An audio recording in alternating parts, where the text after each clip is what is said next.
She saw him for only a second. It was a cold October night in 1997, the air sharp with the scent of decaying leaves and the damp earth between two sprawling Grosse Pointe Park estates.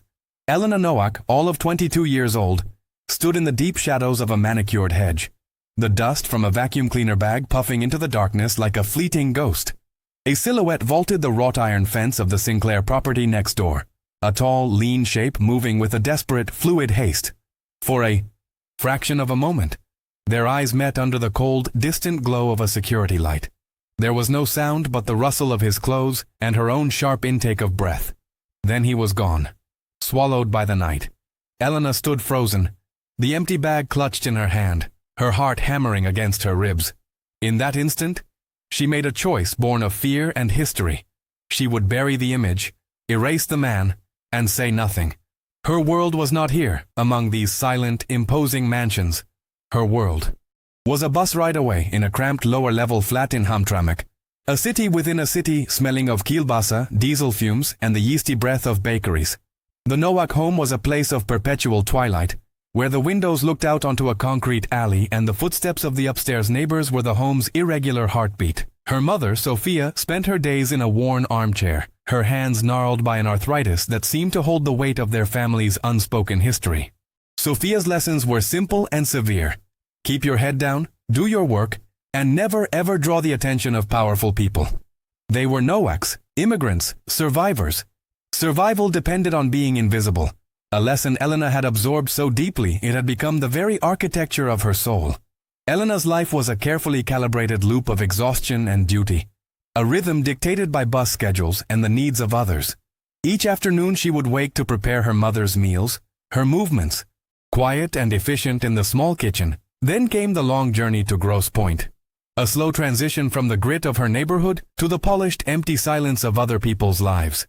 There she became a ghost, scrubbing marble floors, polishing silver she would never use, and cleaning rooms larger than her entire apartment. She learned the intimate details of families she never met, the brand of their soap, the way they left their towels, the faint scent of expensive perfume, lingering in the air.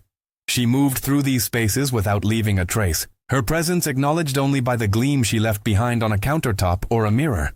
When her work in the great houses was done, another bus would carry her through the sleeping city to St. John Hospital. Her night shift was a different kind of invisibility, one spent under the sterile hum of fluorescent lights.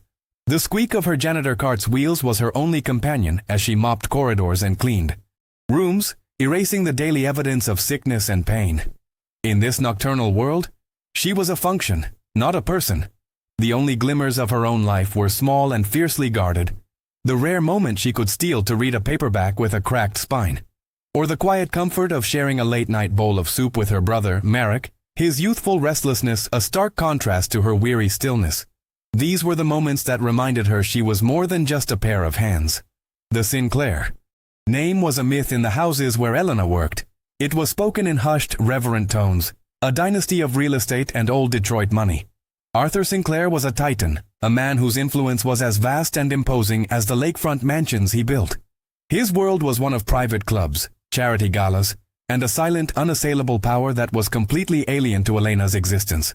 From the bus window she saw the symbols of his universe, the high walls, the perfectly manicured lawns that rolled down to the dark, churning water of Lake St. Clair, the discreet security cameras that watched everything. It was a fortress, a world sealed off from the anxieties of Hamtramck, a place of silent, isolated opulence. It was the world the man from the shadows had violated, and the world that, by morning, would demand an answer she was too terrified to give. The world of the Nowak family was circumscribed by the four walls of their lower-level flat in Hamtramck, a space where the air itself seemed weary. It carried a permanent layered scent of boiled cabbage, fried onions, and the faint sweet dust of the nearby bakeries. Light was a scarce commodity, filtering weakly through ground-level windows that offered a grim view of a concrete alley and the discarded relics of other people's lives. The home's true rhythm wasn't the ticking of a clock, but the unpredictable footsteps from the apartment above. A sudden thud, the drawn-out scrape of a chair, the muffled cadence of an argument in a language they didn't speak. This was their sanctuary and their cage, a place defined less by what it contained and more by the sprawling, indifferent city it kept at bay. It was a life lived in the shadows of Detroit, both literally and figuratively. Sophia Nowak was the quiet, gravitational center of this small universe. Her throne was a faded floral armchair, its fabric worn smooth by years of anxious stillness. Rheumatoid arthritis had twisted her hands into painful knots, rendering them nearly useless for the tasks that had once defined her. But they were never truly idle. They lay in her lap, clenched and unclenched, as if wrestling with memories only she could see. Her lessons to Elena and Marek were etched by hardship, delivered in a low, pragmatic Polish-inflected English. "Keep your eyes on your own feet," she would say, her voice a dry rasp. "The world is not interested in your thoughts. Do the work. Be quiet. Trouble comes to those who are noticed." It was a mantra of survival, a shield forged in the old country and tempered in the new, and she wielded it against the world's perceived dangers. Every day for Elena began in the early afternoon, not with the sun, but with the specific needs of her mother. The routine was a silent, well-rehearsed ballet of care. She would help Sophia from her bed, her movements gentle and practiced, avoiding any motion that might spark a fresh wave of pain. In the small, dim kitchen, she prepared simple, nourishing meals, thick soups, soft-boiled eggs, dark rye bread with butter.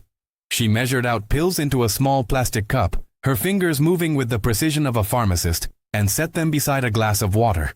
There was little conversation during these rituals, only a language of understood gestures and shared silences.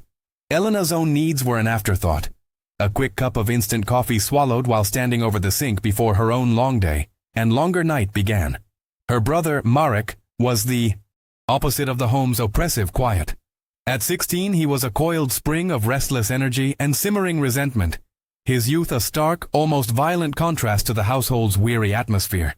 He would return from school and drop his backpack with a thud that made Sophia flinch, his presence filling the small apartment with the scent of outdoor air and teenage frustration. He chafed against their poverty, seeing it not as a condition to be endured, but as an injustice to be fought. His arguments with Elena were frequent but brief, whispered clashes in the hallway.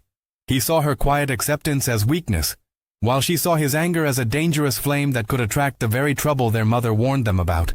Yet beneath the friction, a fierce, protective loyalty bound them together.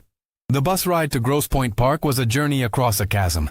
It began on a noisy, diesel-fumed street in Hamtramck. The bus crowded with tired-looking women in scrubs and men in work boots, their faces etched with the day's labor. As the bus rumbled east, the landscape slowly transformed. The dense brick houses and corner stores gave way to wider, tree-lined avenues. The faces on the bus thinned out, replaced by college students and professionals.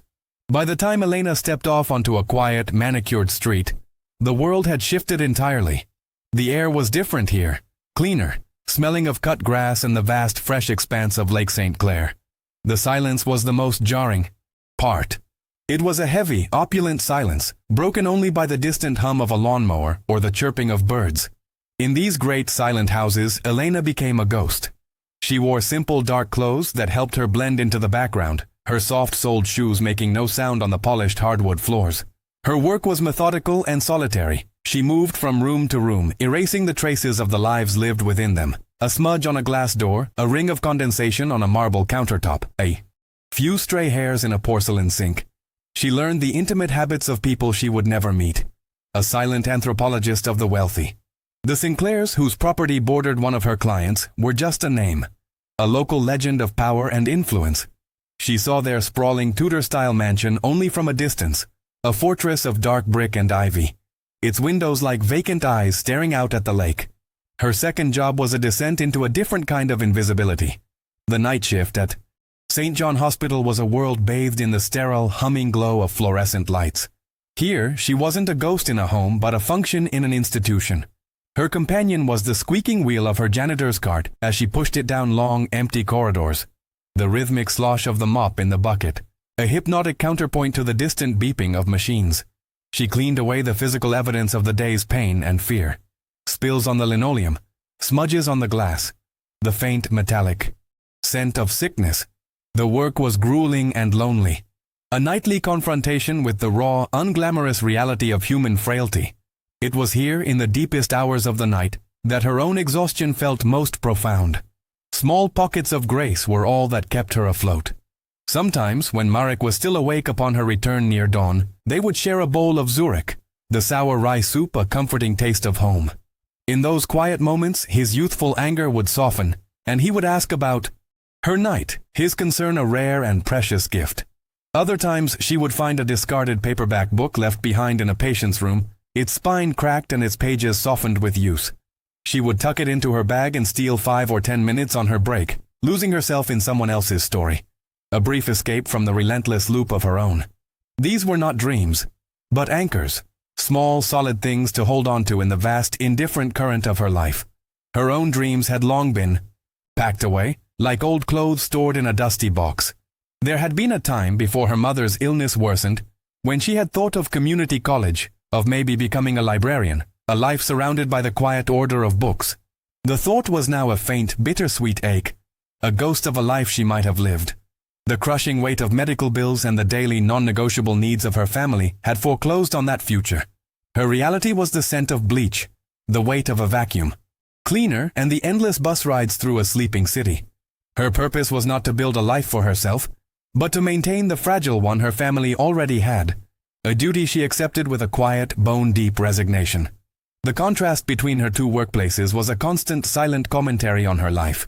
In Grosse Pointe, she polished silver she would never eat with and cleaned rooms larger than her entire apartment, spaces filled with art and artifacts from lives of travel and leisure.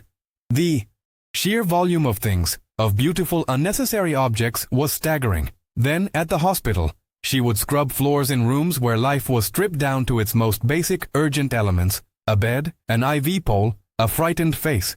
She moved between these two extremes, the world of excessive comfort and the world of stark survival, belonging to neither. She was merely the invisible hand that wiped both clean, an unnoticed witness to the vast, unbridgeable gap that lay between them. Sophia's fear of the outside world had seeped into Elena's bones. It was a low-level, ambient anxiety, a feeling that they were perpetually on thin ice. Any interaction with authority, a police car driving slowly down their street, an official-looking envelope in the mail, was a source of quiet panic. It was a learned helplessness, a belief that people like them were powerless, their lives subject to the whims of forces they could not control or understand. This fear dictated every choice. It was why they never complained to the landlord about the faulty plumbing, why they paid their bills in person with cash, and why they kept to themselves, their interactions with neighbors polite but distant. To be seen was to be vulnerable, to be invisible was to be safe. Marek's defiance was the only crack in this fortress of fear. He listened to the burgeoning sounds of Detroit hip-hop, the aggressive, proud voices a world away from his mother's cautionary whispers. He talked about getting a car, about escaping.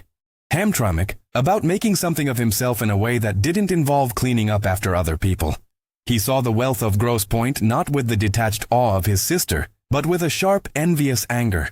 "They don't even know we exist," he'd muttered once, watching a luxury car glide past the bus stop. Elena had simply pulled her thin coat tighter around her shoulders. She knew they existed. They existed to scrub the floors, take out the trash, and remain silent. That was their role, their place in the order of things. Life for Elena was a circle, drawn by the routes of two separate bus lines. It was a rhythm of waking to duty, working in silence, and returning home in the pale gray light of dawn, too tired to think or feel much of anything. Her hands were her life story, the skin chapped from cleaning chemicals, the knuckles calloused, the nails cut short and practical. They were strong, capable hands that managed medications, mopped floors, and held her family's fragile world together. She moved through her days feeling perpetually unseen, a background figure in the grand, important lives of others. She never imagined that one day, for one fleeting, terrifying second, someone would look directly at her, and that single moment of being seen would shatter everything. The family's bond was forged not in grand declarations of love, but in these shared, unspoken burdens. It was in the way Elena knew exactly how her mother liked her tea, or the way Marek would quietly leave a portion of his own dinner for Elena when she returned, exhausted, in the morning. It was a love that existed in the spaces between words, expressed through duty and quiet acts of service. They were a tiny, isolated island, clinging to one another against the tide. Their poverty had stripped away everything but the essential, and what remained was this fierce, primal connection. They had only each other, a truth that was both their greatest strength and their most profound vulnerability. a fact that would soon be tested in the most brutal way imaginable. Before that cold October night, Elena Nowak's existence was defined by its predictability. Her life was a collection of small, repeating rituals, a carefully constructed routine designed to keep chaos at bay. She found a strange comfort in the monotony, in the certainty that each day would be much like the last. She expected to spend her life this way, quietly moving through the world, leaving no trace, her name unknown and her face forgotten by the people whose homes she cleaned. She was a witness to intimacy but a stranger to all. The idea that her eyes could see something that mattered, something that could tear a hole in the fabric of that powerful, distant world, was not just unlikely, it was unthinkable. Her invisibility was her shield, and she had no idea how fragile it truly was. That Tuesday, October 21, 1997, began for Elena Nowak not with the sun, but with the familiar gray twilight of a Hamtramck afternoon. She woke just after 2 o'clock, the insistent rattle of the upstairs plumbing her only alarm clock. The air in her small bedroom was cool and still, carrying the faint, lingering scent of yesterday's fried onions and the dampness of a lower-level flat. For a few moments she lay motionless, staring at the water stains on the ceiling, a familiar map of their managed decay. There was no sense of premonition, no shiver of impending change. There was only the bone-deep weariness that came from a life lived in reverse, a perpetual state of recovery from the night shift and preparation for the long evening ahead. The day felt utterly, unremarkably ordinary, sealed in the quiet hum of routine. Her first thoughts, as always, were for her mother. She swung her legs out of bed, the cold linoleum a shock to her system, and pulled on a thick gray sweater. In the living room, Sophia was already awake in her armchair, her hands knotted in her lap, her gaze fixed on the sliver of alley visible through the window. Elena's greeting was a quiet, "Dzień dobry, mamo," and a gentle hand on her shoulder. She moved to the kitchen and prepared a simple meal. A bowl of warm barley soup, its steam carrying the comforting aroma of dill, and a thick slice of rye bread. She set the tray on a small table beside Sophia's chair, along with her morning pills and a glass of water. Her mother just nodded, her eyes conveying a familiar mixture of gratitude and weary resignation. Silent transaction repeated every day. By 4 o'clock, Elena was dressing for work. Her uniform was one of self-erasure. Plain black trousers, a dark blue work shirt, and soft-soled shoes that made no sound on polished floors. She pulled her dark hair back into a tight, severe bun, a style that was practical and drew no attention. In the small shared bathroom, she looked at her reflection under the flickering fluorescent bulb. The face that stared back was pale and tired. Her 22 years, weighed down by a much older exhaustion. She packed a small canvas bag with a bottle of water, an apple, and a well-worn paperback, small provisions for the long hours ahead. Before leaving, she placed a kiss on her mother's forehead. Sophia grabbed her wrist with surprising strength, her voice a dry whisper. "Be careful, Elenko. Just do your work. Come straight home." The journey began with the metallic groan and hiss of the city bus. The air inside was thick with the smells of damp wool coats, diesel fumes, and the collective fatigue of its passengers. Elena found a seat by a window smeared with grime, watching the familiar landscape of Hamtramck slide by. The brick storefronts with Polish signs, the imposing twin spires of St. Florian Church, the rows of narrow houses pressed tightly together. As the bus rumbled east on Davison, the city began to subtly transform. The houses grew larger, set further back from the road. The gritty energy of her neighborhood dissolved into a quiet, leafy stillness.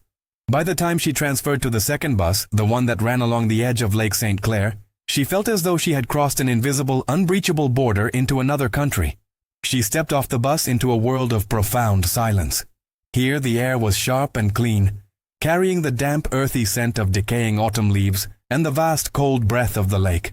The street was a canyon of manicured lawns and towering oak trees, the houses immense and dark behind, their wrought iron fences and stone walls. Her client's home was a sprawling colonial, its white paint gleaming in the fading afternoon light, set next to the even more imposing Tudor fortress of the Sinclair estate. As she walked up the long, curved driveway, she felt the familiar sensation of shrinking, of becoming smaller and less significant with every step. Her presence here felt conditional, temporary. She was a necessary function, an invisible pair of hands allowed briefly into a world where she would never truly belong. Inside, the house was warm and smelled faintly of lemon polish and old paper. As usual, it was empty, the family away, their lives continuing elsewhere. Elena began her methodical ritual, moving from room to room like a ghost. She vacuumed the thick oriental rugs, wiped down the marble countertops in the cavernous kitchen, and scrubbed the guest bathroom until the chrome fixtures shone. She worked with an efficient, practiced grace, her movements economical and quiet. The only sounds were the hum of the vacuum, the soft whisk of her cleaning cloth, and the occasional creak of the old house settling around her. Outside, the sky deepened from gray to a bruised purple, and a cold, persistent wind began to rattle the window panes, a restless prelude to the night. As darkness fell completely around 7:30, the house felt even larger and more isolated. The wind howled softly around the eaves, and the first drops of a cold rain began to streak against the glass. Elena was finishing in the large, formal living room. The vacuum cleaner's drone a lonely sound in the immense space. She felt a familiar pang of isolation, a deep awareness of the chasm between her life and the one lived within these walls. She saw the family photographs on the mantelpiece, smiling, sun-kissed faces on a sailboat, a world of effortless leisure and privilege. She turned off the machine, and the sudden heavy silence of the house pressed in on her. The vacuum bag was full, bulging with the dust and debris of a life that was not her own. The simple, mundane task of emptying the bag was what broke the seal on her life. She unlocked the side door that led to a narrow flagstone path running between her client's property and the Sinclair estate next door. Stepping outside, the cold, damp air was a slap in the face. The wind whipped a few strands of hair across her cheek as she walked toward the designated trash bins, tucked away behind a thick, manicured hedge. The only light came from a distant, cold white security lamp high on a pole on the Sinclair property, casting long, dancing shadows. She unclipped the full paper bag from the vacuum's housing, the fine gray dust puffing into the darkness like a fleeting, insubstantial ghost. It was in that exact moment that movement caught her eye. It was a flicker, a sudden disruption in the pattern of shadows. A tall, lean silhouette vaulted the wrought iron fence of the Sinclair property, landing with a soft thud on the damp grass. The figure moved with a desperate, fluid haste, a frantic urgency that made the air crackle. For a fraction of a second, as the man straightened up and turned toward the darkness of the street, his head swiveled in her direction. Their eyes met across the 30 yards of manicured lawn, a fleeting electric connection under the cold, sterile glow of the security light. She saw no features, only the dark hollows of his eyes and the pale shape of his face. There was no sound but the rustle of his clothes against the hedge and her own sharp, silent intake of breath. Then he was gone, swallowed by the night. Elena stood frozen, the empty, dusty bag clutched in her hand, her heart hammering against her ribs with a brutal, painful rhythm. The wind howled, and the rain began to fall harder, but she didn't feel it. She saw only the image of those eyes, the sheer panic in his flight, and in that instant, a cold, primal fear, drilled into her by her mother's entire existence, made the choice for her. She would bury the image. She would erase the man. She would say nothing. She turned, her movements stiff and robotic, walked back inside the warm, silent house, and locked the door behind her, leaving the truth outside in the cold, gathering storm.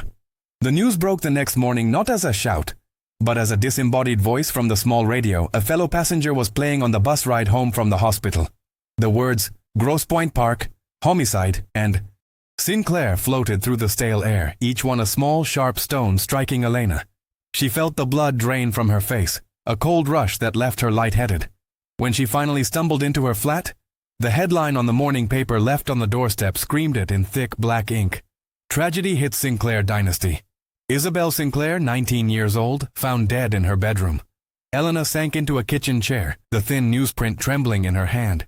The world outside her window was waking up, but her own had just been plunged into a terrifying, silent darkness. By midday, the Sinclair estate had become a spectacle of contained chaos. A perimeter of yellow police tape cordoned off the manicured lawn, a garish scar on the otherwise perfect landscape. A swarm of news vans, their satellite dishes aimed at the sky like metallic flowers, lined the quiet, tree-lined street. Uniformed officers stood guard at the gates, their faces impassive, while detectives in dark suits moved in and out of the great Tudor house. Sometime in the afternoon, Arthur Sinclair emerged. Flanked by lawyers, his face was a mask of chiseled granite, his eyes hidden behind dark glasses. He moved with a stiff, regal fury, ignoring the shouted questions from the press as he was swept into a black sedan. The image broadcast across the city was one of immense, unassailable power, even in the face of absolute devastation. Inside the Nowak flat, the story played out on their small, flickering television screen. Sophia watched, her knuckles white as she gripped the worn arms of her chair. She didn't speak, but when her gaze met Elena's, the message was as clear and cold as a winter wind. This is not our world. This is a storm for big trees, the kind that fall and crush everything beneath them. We are small grass. We bend, or we break. Marek, home from school, was mesmerized, kneeling on the floor just inches from the screen. He was transfixed by the images of wealth and violence, a morbid fascination mixed with a flicker of something else. A strange, unsettling satisfaction at seeing that impenetrable world so brutally punctured. The air in the small room grew thick with their unspoken, conflicting emotions. The first police canvass of the neighborhood was a perfunctory, almost ceremonial affair. Two detectives, their suits looking out of place in the serene Grosse Pointe afternoon, moved from one mansion to the next. They spoke to homeowners, gardeners, and private security guards. At the house next to the Sinclairs, Elena's employer, Mrs. Davenport, who had returned that morning, told them the truth as she knew it. She had been out of town, and her cleaner was there the night before. "Did she report anything unusual?" one detective asked, his pen poised over a small notepad. "No, not at all. She's very reliable, very quiet. Never any trouble." They thanked her and moved on. They never asked for the cleaner's name. In the official record of the investigations, first crucial hours, Elena Nowak did not exist. The city's two major newspapers, the Free Press and the Detroit News, engaged in a grim competition to define the tragedy. Isabel Sinclair was instantly mythologized, her smiling, sun-kissed yearbook photo plastered across the front page. She was the Grosse Pointe princess, the fallen angel, a symbol of violated innocence. The stories spun wild theories, quoting unnamed sources who spoke of a secret affair with a married professor, a bitter ex-boyfriend from a rival wealthy family, or a high-stakes business deal of her father's that had gone sour. The narrative was set in stone within 24 hours. This was a crime born of wealth and passion, a drama contained within the exclusive world of the elite. There was no room in this story for the fleeting image of a desperate, shadowy figure climbing a fence. Unsatisfied with the official investigation's pace, Arthur Sinclair seized control of the narrative. 2 days after his daughter's death, he stood before a phalanx of microphones in a downtown hotel ballroom, his composure cold and absolute. He did not plead for help, he issued a command.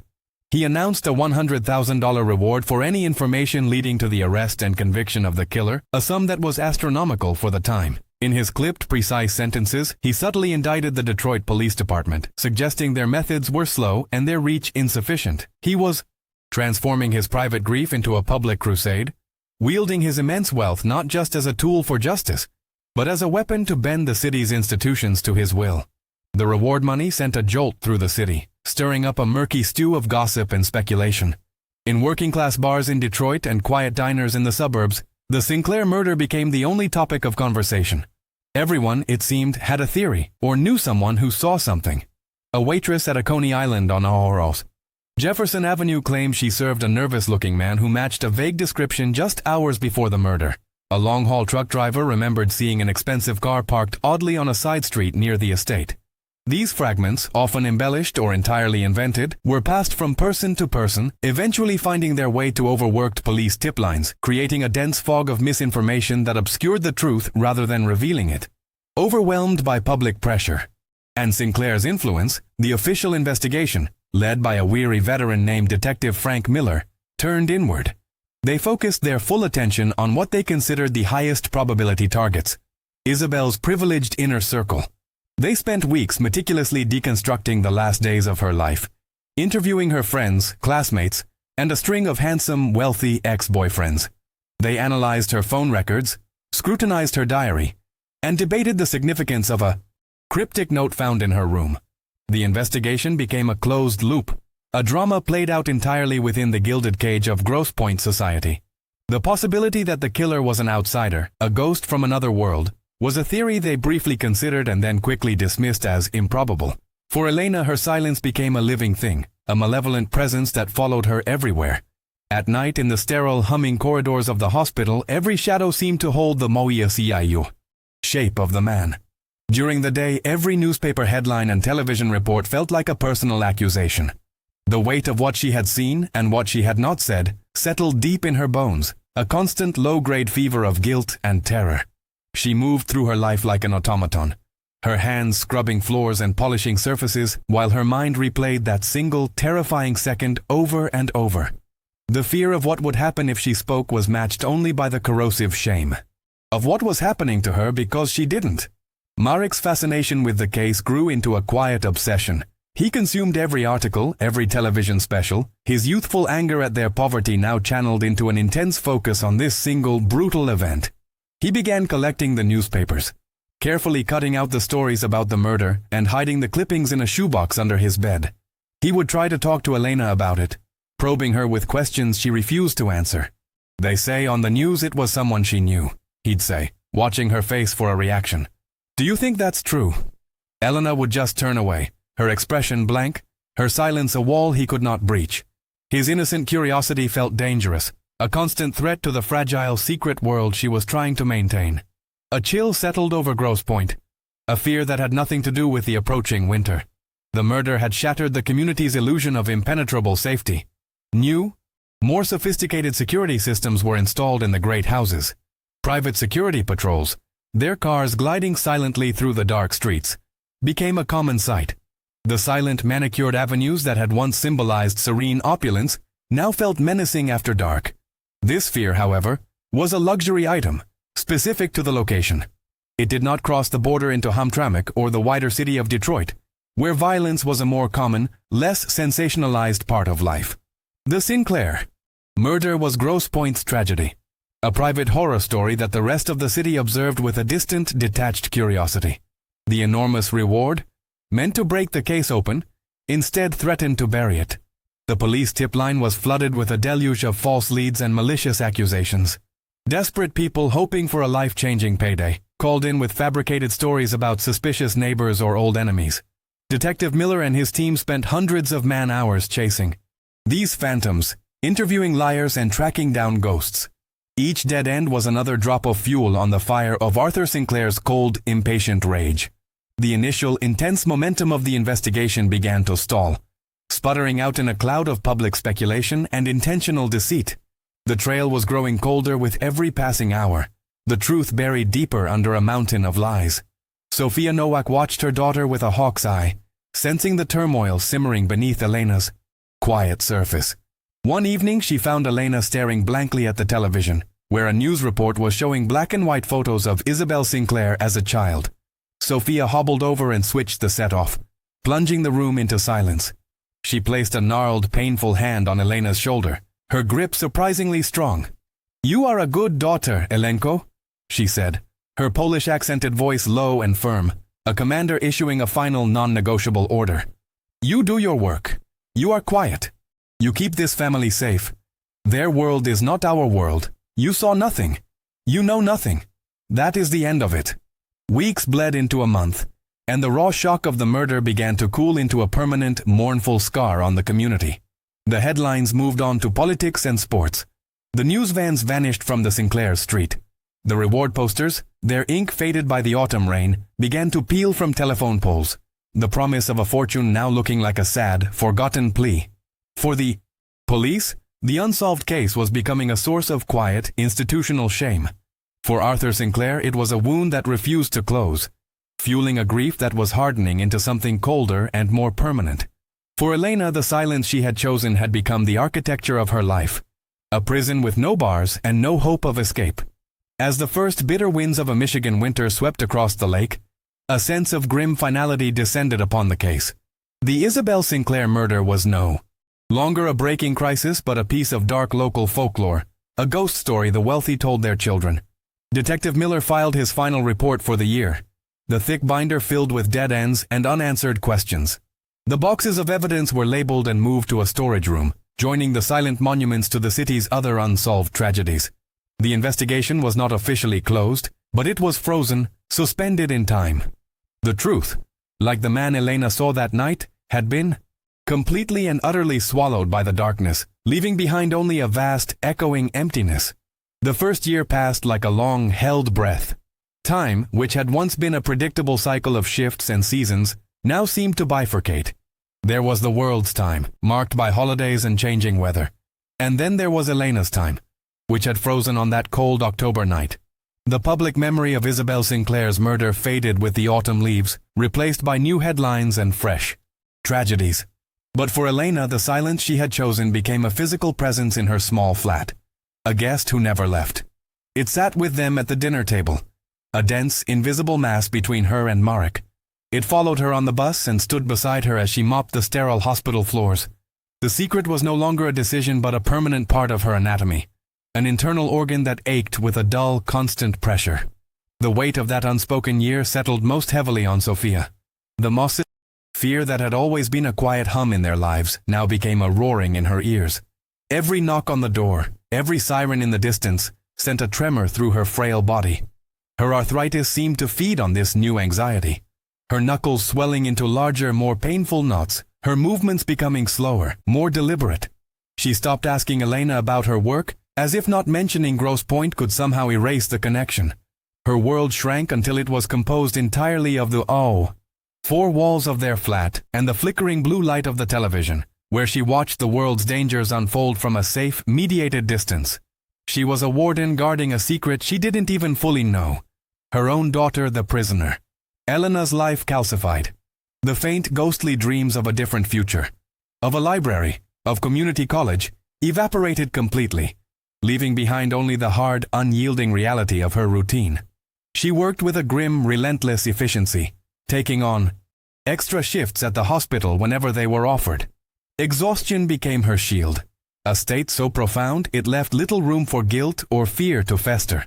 She grew older in small, almost imperceptible ways, a permanent weariness in her eyes, a stoop in her shoulders from years of pushing a mop and carrying the invisible burden. She remained in the Hamtramck flat, the rent-controlled cage, a strange sort of comfort. To leave would be to admit that time was moving forward, and for Elena to move forward felt like a betrayal of the truth she had buried. Marek, however, could not stay frozen. His youthful restlessness, once a source of friction, became his salvation. At 18, he took a job at an auto parts factory, the loud, grinding machinery a welcome antidote to the suffocating quiet of the flat. The work was hard, but it was his own. It was a world away from the silent servitude he saw in his sister's life. A few years later he met a girl, moved out, and got married in a simple ceremony at the county courthouse. He bought a small bungalow in a working-class suburb, a place with a tiny patch of grass and a chain-link fence. His visits to Hamtramck grew less frequent. The distance between their two worlds now measured not just in miles, but in the vast unspoken chasm of 1997. The city around them changed, forgetting the stories held in its old brick and mortar. The Stroh's Brewery, a landmark of old Detroit, was demolished, its yeasty smell vanishing from the city's air. In Hamtramck, the Polish bakeries and butcher shops began to close one by one, replaced by Yemeni markets and Bangladeshi clothing stores. The neighborhood's soundtrack changed from polka to the call to prayer. Detroit itself, after collapsing into bankruptcy, began a fragile, uneven recovery. Gleaming new stadiums rose downtown, and abandoned warehouses were converted into expensive lofts. But for Elena, walking these same streets, the changes felt like a thin veneer over a deeper, permanent decay. The city could get a new face, but it couldn't erase the ghosts that haunted its foundations, or the one that haunted her. For Arthur Sinclair, time did not heal. It preserved the wound in amber. He became a recluse, a ghost in his own Grosse Pointe mansion. He sold off parts of his real estate empire, his legendary ambition having died with his daughter. Isabel's bedroom was kept exactly as it had been on the day she died, a pristine, heartbreaking museum of a life cut short. Her clothes still hung in the closet, a faint scent of her perfume lingering in the still air. Each year on her birthday, a single brief notice would appear in the Detroit Free Press, paid for by an anonymous source. Isabel Sinclair, always loved, never forgotten, justice will be done. It was a quiet, cold promise from a father whose grief had hardened into a diamond-hard, lifelong obsession. Sophia Nowak died on a gray Tuesday in the spring of 2011, 24 years after the Sinclair murder. Her passing was as quiet as her life had been. She simply fell asleep in her worn floral armchair and didn't wake up. In the days that followed, as Elena and Marek sorted through her few possessions, they found no hidden letters, no diaries, no deathbed confessions. There was only a small collection of holy cards, a rosary with worn, smooth beads, and the faint, lingering scent of cabbage and fear. With Sophia's death, the original reason for Elena's silence was gone, but the habit of it remained. The fear her mother had so carefully instilled in her had outlived its source, becoming a self-sustaining monument to a lifetime of looking away. The empty armchair became the new center of the flat, a void that reshaped the geography of their family. Marek and his family would come for holidays, his two children filling the small space with a life and noise it hadn't known for decades. But even their laughter couldn't quite fill the silence. Elena would watch her brother, now a man, with his own worries, a mortgage, and a touch of gray at his temples, and see the ghost of the angry 16-year-old boy who had been so obsessed with the case. They never spoke of it. The murder, and her proximity to it, was a locked room in the center of their relationship, a door they had both tacitly agreed never to open for fear of what they might find inside. Over the years, the unsolved murder of Isabel Sinclair receded from a public tragedy into a piece of dark local lore. It became a story told by true crime enthusiasts online, a cautionary tale whispered among the Grosse Pointe elite about the illusion of safety. Detective Frank Miller retired, the thick, dusty file on the Sinclair case the one great failure of his long career. It sat in a box in his basement, a testament to a truth that had slipped through his fingers. For the city, the case was history. For the handful of people whose lives it had irrevocably broken, a grieving father, a haunted detective, a silent witness, it remained the present. An unending moment that had simply stretched itself out over 26 devastating years. By 2023, Elena Nowak was 48 years old. She was a cleaning supervisor at the hospital now. A small promotion that felt less like an achievement and more like a life sentence served with slightly better pay. She still lived in the Hamtramck flat, the world outside its ground-level windows now utterly transformed. She rode the same bus routes through a city she barely recognized, a quiet, solitary woman with a past that was a constant, invisible companion. The face that looked back at her from the grimy bus window was no longer young, the lines of worry now permanently etched around her eyes. The silence had become her. It was the air she breathed, the foundation of her life, a fragile piece built over a chasm of unspoken truth.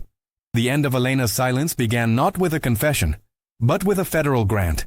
In the spring of 2023, a newly funded cold case initiative resurrected the Isabel Sinclair file from its dusty tomb in the Detroit Police Archives. A young, ambitious detective named Gabriela Reyes, armed with a budget for advanced forensics, saw something the original investigators had overlooked. A notation about a minuscule bloodstain found under the victim's fingernail, too degraded for the DNA technology of 1997. For 26 years it had been a footnote, a dead end. Now it was the only thing that mattered. The thick, yellowed file was scanned, digitized, and sent to a private lab in Virginia. The ghost of Isabel Sinclair reduced to a barcoded evidence bag, and a faint hope that modern science could hear what the dead had been trying to say all along. In the sterile, climate-controlled environment of the lab, a technician in a white coat performed a delicate extraction. The work was impersonal, a series of precise, methodical steps far removed from the brutal violence of the crime's origin. The recovered sample, smaller than a pinhead, was amplified through polymerase chain reaction, a process that created millions of copies of the killer's genetic code. The resulting profile was uploaded and run through CODIS, the National Criminal Database, with no result. But the new protocol included a second step, a search of commercial genealogy websites, vast public libraries of DNA. For days, the algorithm churned through the data.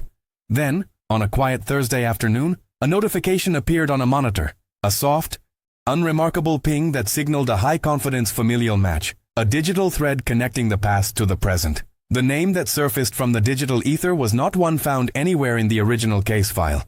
Marek Nowak. The detectives ran the name and built a preliminary profile that only deepened their confusion. He was 52 years old, a factory foreman at a Ford supplier, married for 28 years with 2 grown children and a grandson. He lived in a modest brick bungalow in Warren, a working-class suburb north of the city. His record was clean save for a single speeding ticket in 2004. He coached Little League, paid his mortgage on time, and was, by all accounts, an ordinary, unremarkable man. There was nothing in his quiet, meticulously normal life to suggest a connection to the savage, high-society murder of a Grosse Pointe teenager a generation ago. The data was irrefutable, but the man made no sense. The violation of Marek Nowak's world was swift and silent. On a Tuesday morning in late May, as he was packing his lunchbox, two unmarked sedans pulled up to the curb of his quiet, tree-lined street. Detective Reyes and her partner met him at the door, their badges held up as a surreal counterpoint to the cheerful, crayon-drawn family portrait taped to the refrigerator behind him. His wife watched from the hallway, her face a mask of disbelief as they explained the warrant. Marek, his expression cycling from confusion to a dawning, helpless terror, was handcuffed in his own kitchen.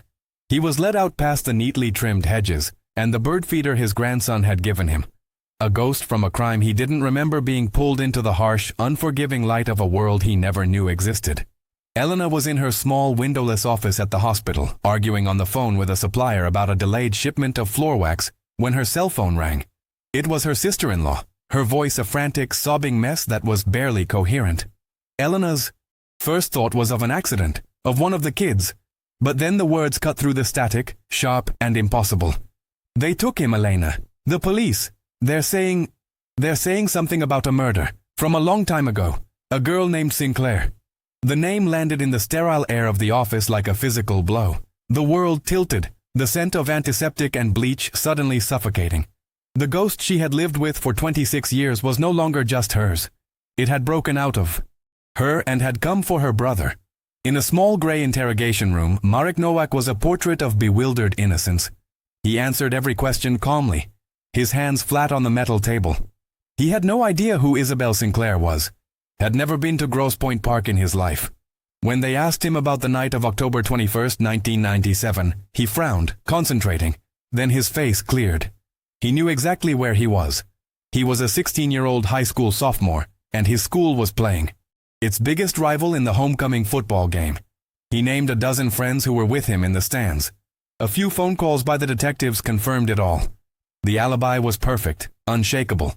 He was miles away from the murder scene. The DNA evidence screamed he was connected, but every verifiable fact screamed he was not.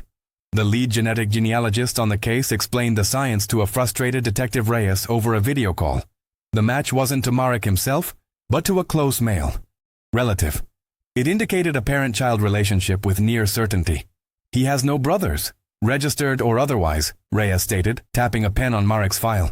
"His mother, Sofia Novak, is deceased. We can't find a birth certificate for him with a father's name listed. It's just blank."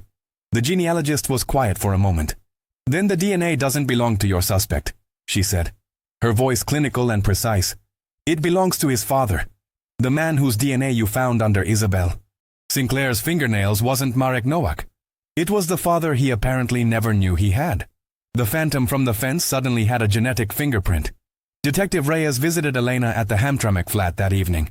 The air in the small living room was thick with the ghosts of 3 decades. Reyes was gentle but firm, laying out the stark, impossible facts on the faded floral armchair where Sofia had once sat. The DNA.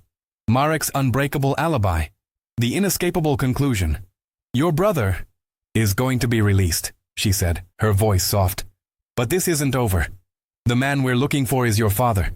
We need his name, Elena." Elena stared at her, the room seeming to shrink, the walls closing in. The name. It was a sound she had never heard, a secret her mother had buried so deep it had become part of the foundation. All she could do was shake her head, a silent, helpless gesture. The silence she'd kept to protect her family had now become the very thing that damned them. That night, propelled by a desperate, unfamiliar energy, Elena tore her mother's closet apart. She pulled out boxes of old clothes and stacks of yellowed papers, searching for something, anything, that would give a name to the ghost who had ruined them. At the very bottom of a cedar chest, tucked beneath a stack of embroidered linens that smelled of mothballs and the old country, her fingers brushed against cold metal. It was a small, rusted tin box, the kind used for cookies or tea. She pried open the lid. Inside there were no letters, no documents. There was only a single dog-eared photograph. A young, smiling Sofia, standing next to a tall, lean man with dark, hollow eyes, Elena recognized with a sickening jolt. On the back, in faint penciled script, was a name, Janusz Kowalski, 1974. She sank to the floor, the photograph clutched in her hand. The truth that settled over her was not a release, but a crushing, unbearable weight. The man on the fence. The silhouette with the desperate eyes. It was him. Her father. The monster in Isabel Sinclair's bedroom was the same man whose blood ran through her veins and her brother's. Sophia's lifelong fear, her mantra of invisibility, was never about the abstract danger of powerful people. It was about him. She had been protecting her children from their own history. Elena's silence, the defining act of her life, had not been a shield against the Sinclairs. It had been an unwitting 26-year-long act of complicity. A quiet protection of the very man who had destroyed one family and silently poisoned her own from its very beginning. The photograph felt like a brand in her hand. The next morning, moving with the slow, deliberate grace of a sleepwalker, Elena gave it to Detective Reyes. The name Janusz Kowalski, once a soundless void, was suddenly everywhere. A headline on the morning news, a name whispered on the radio, a face digitally aged and hauntingly familiar, staring out from the television screen. The machine of justice, dormant for so long, roared to life with terrifying efficiency. A national manhunt was launched, and the story of the Phantom Father, the long-lost killer of the Grosse Pointe Princess, became a new and even more sensational chapter in the city's dark folklore. For Elena, the sudden violent visibility was a new kind of prison. She watched the spectacle unfold from behind the ground-level windows of her flat, a stranger to her own life. The secret she had guarded for a lifetime, now a public commodity, picked apart by strangers. The end, when it came, was not a dramatic capture on a windswept highway or a tense standoff in a forgotten town. It was a quiet discovery in a digital archive of public records. Janusz Kowalski was a ghost. He had died 12 years earlier, in 2011, the same year as Sophia, in a flop house in Cleveland, his official cause of death listed as cirrhosis of the liver. He was buried in a pauper's grave, a nameless marker in a field of forgotten men. A court order was issued, the body exhumed, and a DNA sample confirmed what the genealogists already knew. The case of Isabel Sinclair's murder was officially closed, the file stamped with a final bureaucratic finality. There was no trial, no confession, no moment of reckoning. Just the quiet, mundane truth that the monster had simply drunk himself to death, his brutal act of violence a fading memory in a life of squalid decay.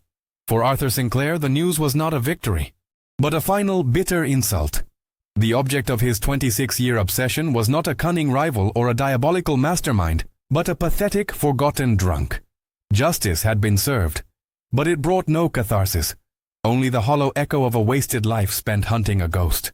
He retreated further into his mansion, the silence within its walls now absolute. Marek was released, his name cleared, but he returned to his family a changed man, forever marked by a father he never knew, and a crime that would always be a part of his story. He and Elena tried to speak, but the chasm between her silence and his innocence was too vast. Their shared blood was now a source not of connection, but of a quiet, permanent shame that settled between them like a winter fog. A week later, Elena took a bus to the cemetery where her mother was buried. The small, simple headstone was damp with morning dew. For the first time, she felt no anger towards Sophia, only a profound, bottomless pity. She finally understood the terror that had shaped her mother's life, the desperate, frantic need to keep her children safe from the poison in their own lineage. Sophia's silence had not been an act of cowardice, but a flawed, heartbreaking act of protection. Elena stood before the grave for a long time, the wind whipping through the bare trees, having a silent conversation she could never have had in life. She was not asking for forgiveness, nor was she granting it. She was simply bearing witness to the wreckage, the sole survivor of a shipwreck that had happened long before she was even born, its current still pulling her under. Back in the Hamtramck flat, the air was still and heavy with the weight of concluded things. Elena walked to the cedar chest, the scent of mothballs and old memories rising to meet her. She opened the rusted tin box and looked one last time at the photograph, at her mother's hopeful, youthful smile, and at the dark, hollow eyes of the man who had been a ghost her entire life. He was not a monster anymore, just a sad, broken man who had broken everything he touched. With a quiet, final gesture, she placed the lid back on the tin, the soft click of the metal echoing in the profound silence. She tucked the box back into the bottom of the chest beneath the old linens, burying the truth once more. She then stood up and looked at her mother's empty floral armchair, a permanent void in the room, a silent testament to a life defined by all the things that could never be spoken.